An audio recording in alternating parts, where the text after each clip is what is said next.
పలకరించడానికి వెళ్ళేటప్పుడు ఈ విధంగా చేశారంటే ఇది కావాలని చేసిన విషయం అని చెప్పి ప్రతి ఒక్కరికి తెలియజేస్తున్నాను. ఈ రోజు ఎవరైనా ఒక నాయకుడు ముఖ్యమంత్రిగా ఉన్నా లేకపోతే ఒక నాయకుడైనా ర్యాలీగా వెళ్తే ప్రజలకు ఇబ్బంది జరుగుతుంది. ప్రజలకి చాలా ఇబ్బందులు వస్తాయి. అందుకే పోలీస్ యంత్రాంగానికి మీరు చూడండి, హెలీప్యాడ్కి పెర్మిషన్ అడుగుతారు.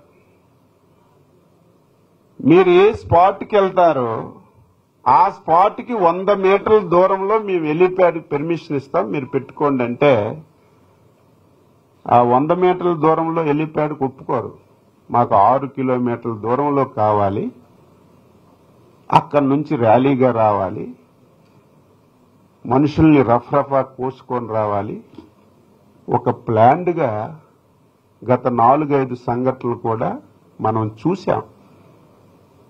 అందుకే నిన్నను గత సంఘటనలను దృష్టిలో పెట్టుకొని ఒక పల్లెలో 3 వ్యక్తుల్ని చంపినటువంటి పరిస్థితిని చూసి ఒక దగ్గర హెలికాప్టర్ ల్యాండింగ్ అయితే అందరూ వెళ్లి ఏ విధంగా వ్యవహరించారో గత పరిణామాలన్నీ చూసిన తరువాత పోలీసులు నిన్నిచ్చినటువంటి పెర్మిషన్ 300 మంది కంటే 500 మంది రండి, 30-40 మంది మీ నాయకులందరూ.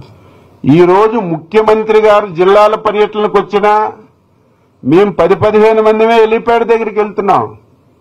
ప్రతి దగ్గర గొడవ చేస్తున్నారు మా నాయకులందరూ. కానీ వాళ్ళు రిస్ట్రిక్షన్స్ అవి, హెలీప్యాడ్ దగ్గరికి అంతమంది రాకూడదు. 30 మందికి హెలికాప్టర్కి రమ్మంటే 300-400 మంది వచ్చి ఎంత విధ్వంసం చేశారో మీరు చూశారు. ర్యాలీకి 500 రమ్మంటే ఏ విధంగా వచ్చారో మీరందరూ కూడా చూశారు.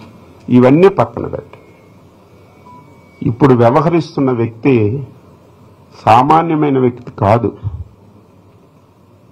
5 సంవత్సరాలు ఈ రాష్ట్రానికి ముఖ్యమంత్రి చేశాడు. ఒక బాధ్యత గల రాజకీయ పార్టీకి అధ్యక్షుడిగా ఉన్నాడు. నువ్వేమివ్వాలి సమాజానికి? ఏం మెసేజ్ ఇవ్వాలి? ఈ రోజు ఇచ్చిన నువ్వు మెసేజ్ ఏంటి?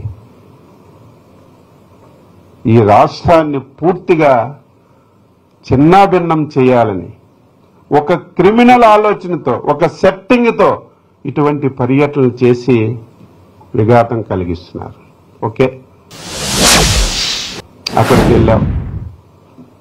మా వాళ్ళు 5 కిలోమీటర్లు నేషనల్ హైవే మీద నీ ర్యాలీకి పెర్మిషన్